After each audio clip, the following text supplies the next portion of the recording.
जय Hind. UD math zone में आपका स्वागत है। मैं आप सबों को लाइट का पार्ट 3 बताने वाला हूं, जो प्रकाश के परिवर्तन के कुछ पॉइंट है। आइए हम लोग इसको देखते हैं। छोटे छोटे पॉइंट हैं, आइए हम लोग देखते हैं क्या है यह। सबसे पहले हम लोग जानेंगे, यह मेरा जो है समतल सतह है, यानी प्लेन सरफेस है। क्या है? प्लेन सरफेस है। अब प्लेन सरफेस है जिससे प्रकाश से किरणें आ रही है, यानी वैसी प्रकाश से किरणें जो किसी समतल सतह पर पड़ती है, वैसी प्रकाश से किरणें जो किसी समतल सतह पर पड़ती है उसे कहते हैं आपतित किरण। क्या कहते हैं? आपतित किरण, इंसाइडेंस रे, इंग्लिश बोलते हैं इंसाइडेंस रे। वैसी प्रकाश से किरणें जो किसी समतल सतह पर पड़ती है उसे क्या बोलते हैं? आपतित किरण। क्या बोलते हैं? आपतित किरण। तो यह मेरा आपतित किरण का डिफिनेशन हो गया। उसके बाद आते हैं आपतन बिंदु।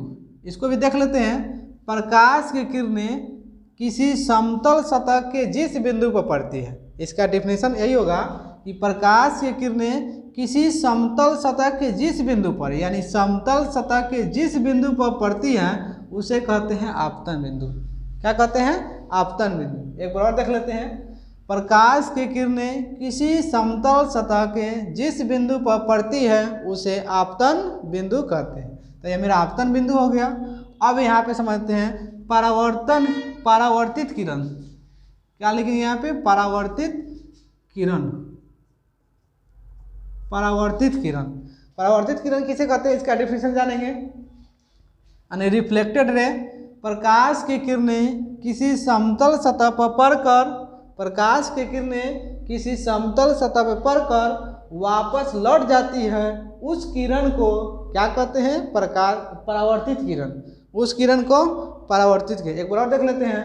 प्रकाश की किरणें किसी समतल सतह पर पड़कर, किसी समतल सतह पर पड़कर वापस लौट जाती है, उस किरण को परावर्तित किरण कहते हैं। उस किरण को परावर्तित किरण कहते हैं, रिफ्लेक्टेड रे। इंग्लिश में क्या बोलेंगे? Reflected ray. इसका दोनों का डिफिनेशन हम बता दिए। अब चलते हैं अभिलंब। क्या है यहाँ पे लिखेंगे? अभिलंब यानी नॉर्मल।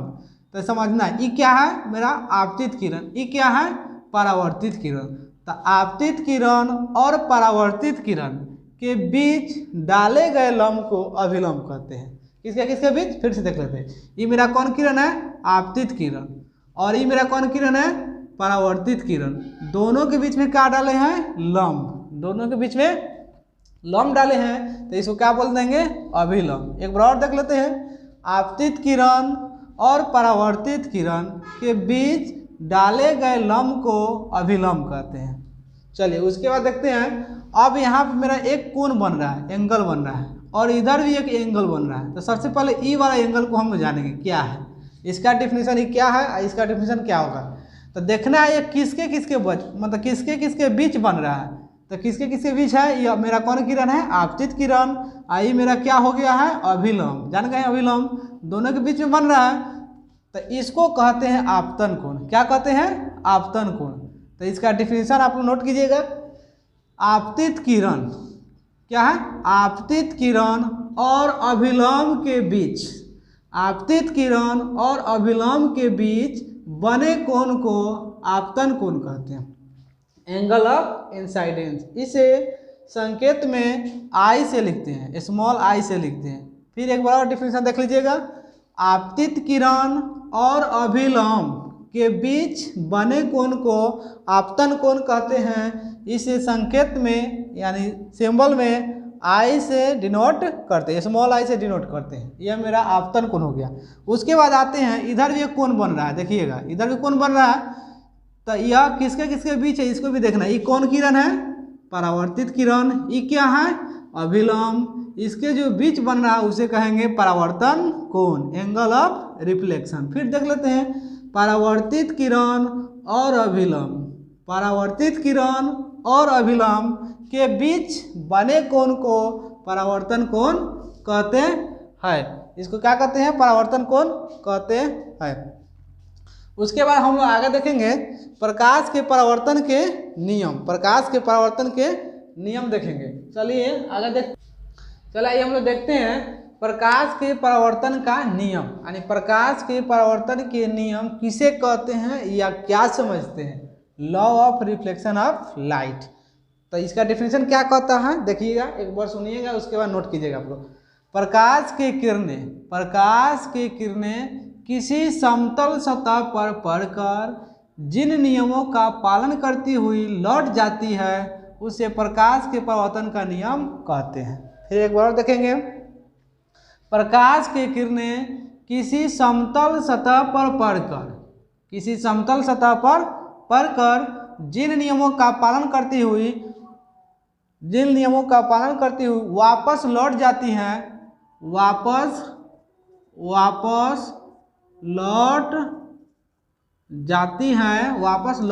हैं, उसे प्रकाश के परावर्तन का नियम कहते हैं। यह मेरा हो गया प्रकाश के परावर्तन का नियम। अब प्रकाश के परावर्तन के कितने नियम होते हैं, तो इसको बहुत इंपॉर्टेंट है, ध्यान पर रखना है। प्रकाश के परावर्तन के 2 नियम होते हैं। कितने नियम? 2 नियम।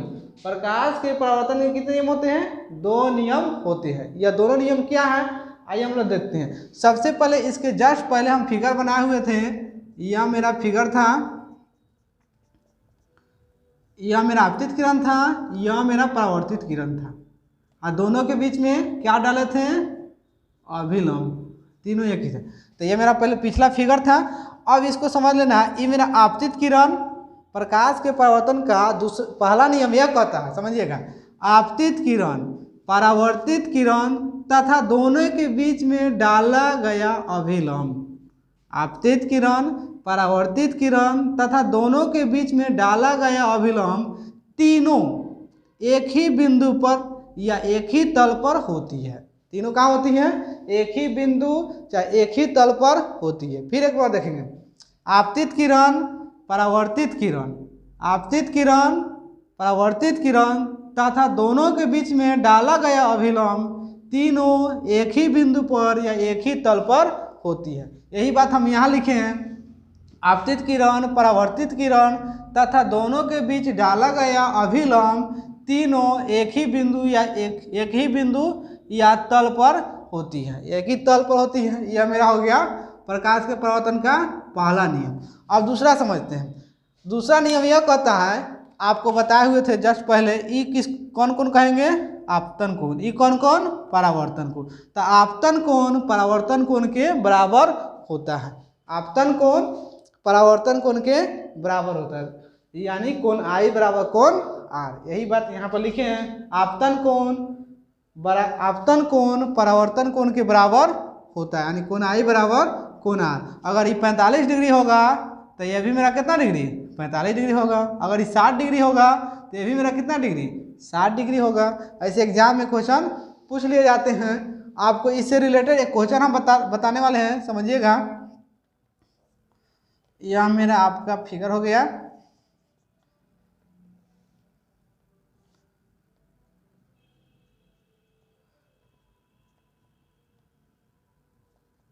यह मेरा हो जाएगा आपका 60 डिग्री, यह मेरा हो जाएगा 30 डिग्री। तो आप लोग को बताना है y का मान। किसका बताना है? y का मान बताना है। ऐसे एग्जाम में ऐसे क्वेश्चन पूछ लिया जाता है। ये मेरा 60 डिग्री हो गया, ये 30 डिग्री, हमको मान निकालना है y का मान फाइंड करना है। अब थोड़ा इसमें दिमाग लगाना है। प्रकाश का परावर्तन का दूसरा नियम से हम थोड़ा दिमाग लगाएंगे तो हो जाएगा, बन जाएगा यह। ई कौन कौन है? आपतन कोण। ई कौन कौन? परावर्तन कोण। तो अभी जस्ट पहले बताए हैं कि आपतन कोण किसके बराबर होता है? परावर्तन कोण के बराबर। ई अगर 30 डिग्री है तो ई कितना डिग्री हो जाएगा? 30 डिग्री। कितना डिग्री हो जाएगा? 30 डिग्री हो जाएगा। अब एक और बात हम लोग जानते हैं कि एक रेखा पर बना हुआ कोण कितना डिग्री होता है? 180 डिग्री। एक रेखा पर बना हुआ कोण कितना डिग्री? 180 डिग्री। तो यहाँ पे देख लेना है 60, यहाँ पे 30, यहाँ पे 30, टोटल जोड़ेंगे तो कितना हो जाएगा? 60, 30, 90 या 30, 120। कितना हो गया? तीनों मिलाकर 120। तो बच गया मेरे, यही ना। तो यानी 180 में से घटा देंगे 120 तो कितना आ जाएगा मेरा? 60 डिग्री। यानी y के मान कितना आ जाएगा? 60। अगर इसी को अगर लिख के बनाएंगे तो यहाँ पे लिखेंगे क्या?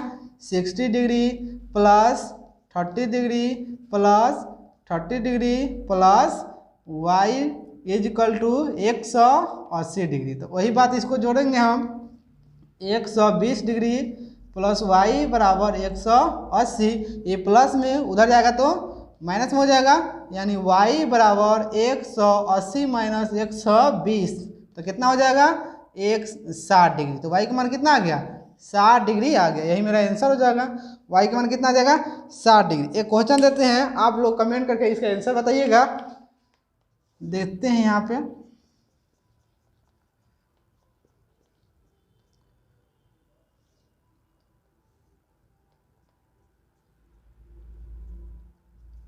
इसी से रिलेटेड है 45 डिग्री